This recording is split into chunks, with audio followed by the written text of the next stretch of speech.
네, 여러분 반갑습니다. 한겨레 데일리 라이브 뉴스 다이브 시작합니다. 어서 오십시오. 고현준입니다. 반갑습니다. 예.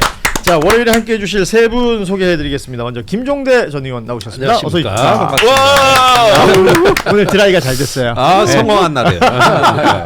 자, 그리고 김민주 민주정치연구소장 나오셨습니다. 어서 오십시오. 민주당은 김민주입니다. 자, 그리고 민주당 이동학 전 최고위원 나오셨습니다. 민주당 이동학입니다. 예. 자, 이렇게 세 분과 함께 오늘 월요일 관련된 뉴스들을 살펴보도록 하겠습니다. 일단 주말 사이에 정치권을 좀 뜨겁게 달군 이슈부터 좀 짚어보도록 하겠습니다. 지난 금요일 밤이었죠. 김어준의 다스베이다. 여기 이제 유시민 작가가 출연을 했습니다.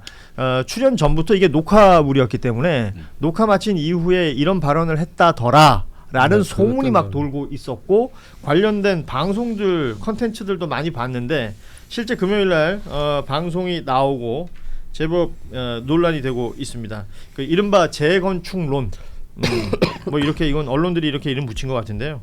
아무튼 대통령의 중도보수 외연 확장 관련해서 핵심 지지층이 등 돌리고 있다. 뭐 이런 표현이 있었고 핵심 지지층은 증축을 원하는데 재건축을 하려고 한다. 대통령의 자신감이 좀 과한 것 같다. 등등의 발언. 그리고 뭐 여러 표현들도 있었어요. 철거 평론가, 뭐 용역 평론가, 촉법 평론가, 그리고 뭐 잭나이프로 톡톡톡 뭐 이런 표현도 있었고요. 자가 면역 질환, 뭐 이게 질병 관련된 비유도 있었고, 뭐 다양한 표현들이 나왔었는데, 자, 세 분 혹시 라이브 방송을 보셨습니까? 아니 저는 그 직후에 유튜브로 천천히 좀 봐야겠다 싶어서 천천히. 주말 내내 그거 봤어요. 주말 내내요? 주말에 금요일 날 한 거 주말에 천천히 한 번 보고 집에서, 또 보고 또 보고. 뜯어보고. 아니 이래 멈춰보고 다시 돌려보고 이렇게 조금 집중했죠. 다스베이더 시청률에 큰 공을 세우신 거 아니에요? 조회수가 좀 아니 뭐 조회수가 이번에는 올라가죠. 어쩔 수가 없어요. 하더라도 워낙 중요한 방송이니까. 김민주 소장은 어떻게 보셨어요? 목요일 날 녹화하고 그 후기가 이상했잖아요. 수요일 날 수요일 날 녹화였나? 예. 그래서 유심히 그걸 봤죠. 또 그 같은 시간에 제가 뭐 유튜브에 제게 나왔는데 불구하고 제 걸 안 보고 예, 그 봤는데 깜짝 놀라갖고 중간에 예민한 부분은 하나 편집된 것 같은 느낌을 들더라고요. 후기에 나왔던 것들이 안 나왔어요. 근데도 불구하고 전반적으로 깜짝 놀랄만한 거였는데 다행히 그날 오전에 문재인 대통령하고 이재명 대통령의 오찬 발표가 났잖아요.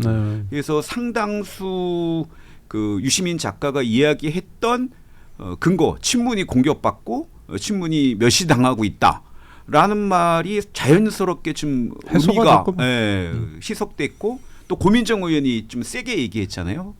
그래서 조금 톤 다운이 좀 그걸 미리 하고선 녹화하시지 녹화를 미리 하셔갖고 좀 당황하시지 않을까? 근데 또 유시민 작가 성향상 당황할 뿐은 아니고 하여튼간 굉장히 머리 아팠습니다. 주말 내내. 머리가 아프셨다. 네. 네.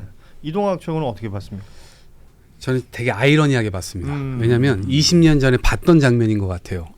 노무현 대통령이 뭘 하려고 할 때 지지층에서 그것에 대한 거를 헤아리고 뭐 이해하고 이렇게 하려고 하기보다는 우리와는 다른 정책이야, 우리와는 다른 길이야라고 하면서 지지 철회를 했었잖아요. 그리고 그때 수많은 공격들을 당했고 내부에서 밖으로 당했고 그때 사실은 지켜줬던 사람이 유시민 장관이고. 예, 그렇습니다. 근데 지금 역설적이게도 지금 완전 정반대의 상황이 된 거예요.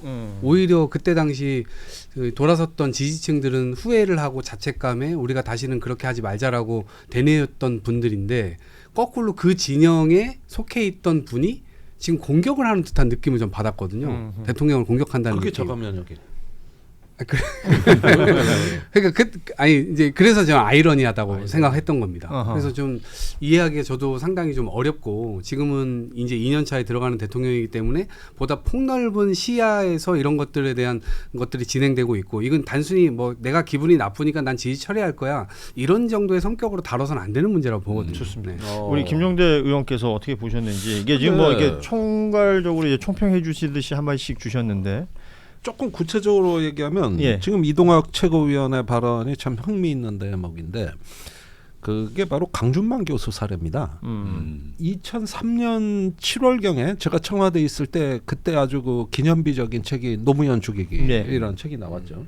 그 책의 머릿말에 뭐라고 써 있냐면 노무현은 맷집 좋은 것도 단점이다. 그 끊임없이 맨집 좋다고 또 조롱을 당한다. 조중동에서. 그러니 노무현과 그 일행들이요 꿋꿋이 버텨라. 이제 곧 내가 장담하는데 곧 쨍하고 해뜰 날 올 것이다. 네. 이러면서 그 책을 냈거든요. 그게 2003년 7월입니다. 예, 20년이 넘었네요. 네. 근데 1년 뒤에 2004년 8월 총선 이제 끝에 뭐라고 강준만 교수가 얘기하냐면은 노무현과 그 친노 세력은 전체주의 운동권 세력이다. 이제 허접한 마키아벨리즘이다. 그러면서 완전히 호남 민중의 지지자들의 그 지지를 뒤엎고 대연정이나 무슨 뭐 열린우리당 창당 같이 이렇게 해가지고 지금 유시민 작가의 논리 그러니까 재건축해버리네. 증축하라 그랬더니 그러면서 호남 지지층을 배신했다 이거예요. 예. 그러니까 1년 만에 완전히 극적으로 반대되는 말 아닙니까? 그런데 이제 지금 2025년으로 되돌아와서 유시민 작가가 이제 그 대선 때 했던 말은 네. 이제 검찰 개혁과 그걸 해낼 수 있는 유일한 개혁 후보가 이재명 후보다. 이러면서 이제 그 힘을 보탰던 사람이 유시민 작가였고, 근데 2026년에는 바로 그 문제 때문에 이제는 저기 우리 허락 없이 집주인 허락 없이 재건축을 한다. 이렇게 말이 딱 1년 남짓 바뀐 거예요. 근데 강준만 교수가 그때 2004년에 그렇게 저 노무현 반대로 돌아섰을 때 제일 공격했던 인물이 유시민 작가입니다. 그때 강준만 교수는 예. 뭐라 그러냐? 아이러니하네. 노무현 대통령은 이 조중동과 싸우고 한나라당과 싸우고 이 수구보수 세력과 싸우면서 이 지지의 지평을 넓히려고 이렇게 애를 쓰는데 세상에 이걸 갖다가 발목을 잡고 공격할 수 있냐? 그리고 호남 민중 거들먹거리지 마라. 그게 바로 노무현이 극복하고자 하는 지역 프레임이다. 노무현이 극복하고자 하는 그 지역 프레임을 동원해서 호남 민중을 예를 들면서 노무현을 공격한다? 이것만한 구태가 어딨냐 해가지고 그냥 강준만 교수한테 완전히 기관총을 난사했다 이거예요. 그런데 지금 저기 그 유시민 작가의 말을 자세히 보면 그때 강준만 작가 교수의 그 문법을 거의 그 증축 재건축 얘기를 하는 것이죠. 그래서 이런 어떤 그 역사의 반복에는 그 이면에 뭐가 있냐면은 강준만 교수나 유시민 작가에게 관통하는 공통된 사고는 이거예요.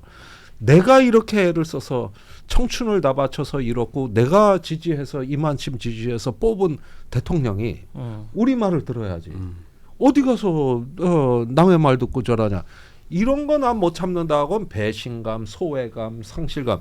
이 정서 자체는 인물이 다를 뿐이지 논리는 비슷하게 펼쳐지는 역사의 반복이자 우리 정치가 사랑과 미움의 언어로 표출해내는 지지층과 그걸 구현하는 대표자 간의 이 전형적인 채무관계를 이런 식으로 또 표출시키는 거죠. 이런 정치에서 자주 드러나면 안 돼 원래.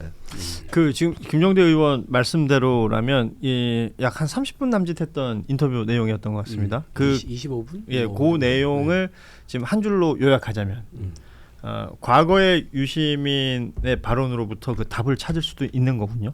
유시민 작가의 이번 금요일의 발언은. 네, 그렇죠. 그리고 이제 많은 반론들이 쏟아져 나와서 물론 여기서 강준만과 유시민은 의제도 다르고 환경도 다르고 조건도 다르기 때문에 동일시할 수는 없어요. 네. 그러나 제가 말씀드리는 건 뭐냐면은 자기가 만들고 지지한 대통령이 왜 이래 이런 어떤 그 자기 지분의식, 채권의식의 반론은 똑같다 이겁니다.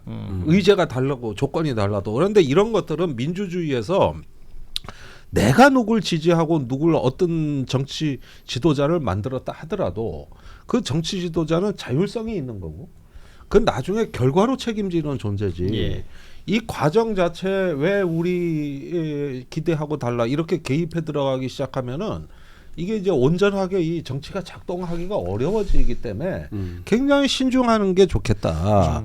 반대한다기보다는 예. 그 얘기를 하고 싶은 거예요. 예. 저는 뭐 예전에 유시민 작가가 DJ에 대해서 뭐 하야 얘기하고 이런 식의 어떤 파묘 옛날에 유시민 작가의 발언을 끄집어내서 뭐 비판하고 싶은 생각까지는 없어요. 뭐 그거에 대해서 반성하고 거기에 대해서 사람은 누구나 실수할 수 있으니까 사과하면 된다고 쳐요. 근데 현재 인식이 난 더 위험하다고 본 거예요. 뭐냐면은 내가 40년 동안 이 김어준 뭐 총수가 그 비슷한 말을 하면서 맞장구를 쳤는데 40년 동안 이 민주주의 진영, 진보 진영에 공헌을 했다. 그 본인은 전국구인데 요즘 어린 친구들이 자기한테 덤빈다. 이거는 아주 본인은 대통령에 대해서 자신감의 과잉이라고 하지만 진짜로 본인이 그 자신감의 과잉이 넘쳐갖고 이거 심각한 수준이라고 봤는데 이거 우리가 동네에서 옛날 그 어르신들 중에 약주 한잔 드시고 동네에서 내가 왕년에 말이야 뭐 이런 느낌을 저는 되게 많이 받았거든요. 근데 그렇게 약주 드시고 내가 왕년에 뭐 이런 분한테 우리가 보통 대처하는 방법이 두 가지잖아요. 하나는 그냥 아유 예 알았습니다 하고 외면하던가 달래줘야 되는데 우리가 달래는 작업이 좀 부족했던 거 아니야. 좀 삐진 거를 달래주는 거를 못했나? 이런 생각마저 좀 들었어요. 그래서 야 이거는 뭐에 삐졌을까? 뭐 자기 마음이 안 드는 김총리가 차기 당권을 잡기 때문에 싫은 건지 아니면 대통령이 예전에는 수시로 상의 뭐 인사 문제를 상의했는데 지금은 그렇지 않다는 거에 대해서 뭐 삐지신 건지 그러지 않고는 지금 말씀하시는 논리나 팩트가 다 틀리기 때문에 이해가 될 수가 없는 거죠. 그 부분에서 한 가지 흥미로운 지점은 이것도 강준만 교수 얘기인데 그때 노무현 대통령한테 지적했던 게 소통 문제입니다. 그런데 지금 이 다스베이다에서 유시민 작가가 얘기한 걸 보면은 청와대에는 직원하는 참모가 없다. 즉 다시 말해서 우리의 이런 이야기가 공론회장에서 대통령한테 전달이 안 된다. 역시 소통의 문제예요. 그때나 지금이나 똑같이 얘기하고 있어요. 사람만 다를 뿐이지. 그러면은 지금 뭐 삐지신 걸 달래질 못했다 이러는데 맞습니다. 그러니까 어떤 그 지금 지난 1년간 이재명 정부 보면은 윤석열 정부에서 너무나 무너진 나라를 회복하고 이걸 정상화하는 데 바빴어요. 예. 그러면서 내란 청산이라 그랬어요. 근데 그 유통기한이 끝난 거예요. 이제는 그런 말로 국민들한테 더 이상 뭘 정당화하려고 하면 안 돼. 지금 나는 민주당의 젊은 대변인이나 그 직원들 보면 정말 논평 편하게 작성하는 게 국민의힘이 뭔 얘기만 하면 내란을 일으킨 정당이 할 얘기가 아니다. 이렇게 쓰면 돼. AI가 있거든요. 이렇게 하면 돼. 그런데 그렇게 하니까 논평 쓰는 거 정말 편했어요. 그런데 이제는 그런 시기를 넘어서면서 지방선거를 기점으로 해서 대통령 긍정이 부정으로 평가가 바뀐 거예요. 이제는 달리 얘기하라는 거예요. 그건 뭐냐 하면은 이제 소통을 하라는 거고 우리 얘기를 들어달라는 사인은 분명히 있었던 거거든요. 그러니까 달래주지 못한 게 맞는 거죠. 그동안은 쌓여 있는데 요즘은 표현한다는 건 다른 거고. 그러니까 지금은 이 인공지능 알고리즘 보면은 나노 단위 영업을 합니다. 개인 맞춤형을 하고.